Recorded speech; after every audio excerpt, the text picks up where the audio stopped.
آج کی میری تقریر کا عنوان ہے اخلاص نیت۔ محترم سامعین حضرات، محترم مشفق اساتذہ کرام، جس طرح آج کی میری تقریر کا عنوان ہے اخلاص نیت۔ بزرگوں اور دوستوں، اخلاص کے معنی ہے خالص و بے ملاوٹ، یعنی ایسا عمل جو صرف ایک ذات واحد کے لیے کیا جائے، جس میں خدا کی ذات کے علاوہ کوئی شریک نہ ہو۔ عمل کا تعلق انسان کے بدن سے ہے اور نیت و اخلاص کا تعلق انسان کے دل سے ہے۔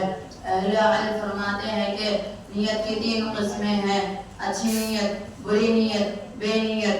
امیر المؤمنین حضرت عمر بن خطاب رضی اللہ عنہ سے روایت ہے کہ نبی کریم صلی اللہ علیہ وسلم نے فرمایا، بے شک اعمال کے ثواب کا دار و مدار نیتوں پر ہے۔ ہر آدمی کو یہ حاصل ہوگا جو اس کی نیت ہوگی۔ اسی طرح حضرت ضحاک بن قیس رضی اللہ عنہ سے روایت ہے کہ آپ صلی اللہ علیہ وسلم نے فرمایا، اے لوگوں، اپنے اعمال میں اخلاص پیدا کرو، اللہ تعالیٰ وہی اعمال قبول فرماتا ہے جس کی بنیاد اخلاص پر ہو۔ حضرت ابو ہریرہ رضی اللہ عنہ کی اسی طرح روایت کی ہے کہ آپ صلی اللہ علیہ وسلم نے فرمایا، اللہ تعالیٰ تمہاری صورتوں اور تمہارے جسموں کو نہیں دیکھتا بلکہ تمہارے قلوب کو دیکھتا ہے۔ اللہ تعالیٰ نے بھلائی اور برائی کا ذکر اپنی کتابوں میں کر دیا ہے۔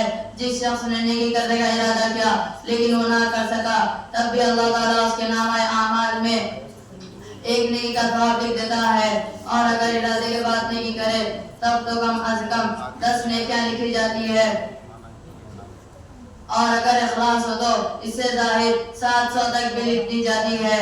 اسی طرح اگر کسی نے برائی کا ارادہ کیا لیکن اپنے ارادے کو پورا نہ کیا اور گناہ کا وہ گناہ ہو تو گناہ نہیں لکھا جاتا بلکہ گناہ سے بچنے کی وجہ سے ایک نیکی کا ثواب لکھ دیا جاتا ہے، اور اگر سوائے اتفاق وہ گناہ ہو گیا تو پھر ایک ہی گناہ لکھا جاتا ہے۔ اچھے کام کا ارادہ بھی نیکی ہے اور اچھے کام کے ثواب کی کوئی حد نہیں، اور برے کام چھوڑ دینا بھی ایک نیکی ہے۔ نیت المؤمن خیر من عملی، مومن کی نیت اس کے عمل سے بہتر ہے، کیونکہ نیت پر عمل کیے بغیر ثواب ملتا ہے لیکن عمل پر نیت کے بغیر ثواب نہیں ملتا۔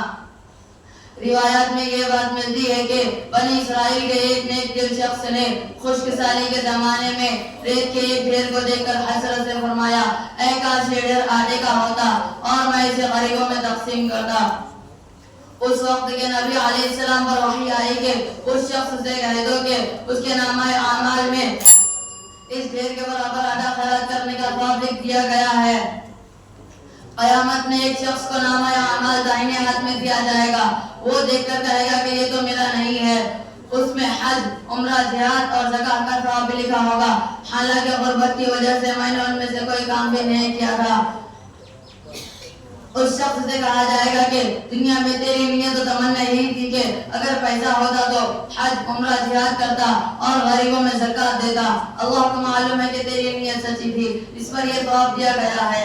اسی طرح حضرت ابو امامہ رضی اللہ عنہ فرماتے ہیں کہ ایک شخص نے نبی کریم صلی اللہ علیہ وسلم کے خدمت میں حاضر کر عرض کیا کہ ایک شخص اللہ کے راستے میں جہاد کرتا ہے، اس کی نیت ثواب کی بھی ہے اور شہرت کی بھی، تو ایسے شخص کو کیا ملے گا؟ جواب میں حضرت کریم صلی اللہ علیہ وسلم نے 3 مرتبہ فرمایا، کچھ نہیں ملے گا، کچھ نہیں ملے گا، کچھ نہیں ملے گا۔ اللہ تعالیٰ سے دعا ہے کہ ہمارے اعمال میں اخلاص پیدا فرما اور ہماری نیتوں کو صحیح فرما۔ ان کی رضا کے سامنے اپنی خوشی کبھی نہ دے، ان کی رضا کے سامنے اپنی خوشی کبھی نہ دے، ثواب دائمی کما لذت عارضی نہ دے۔ السلام علیکم ورحمۃ اللہ۔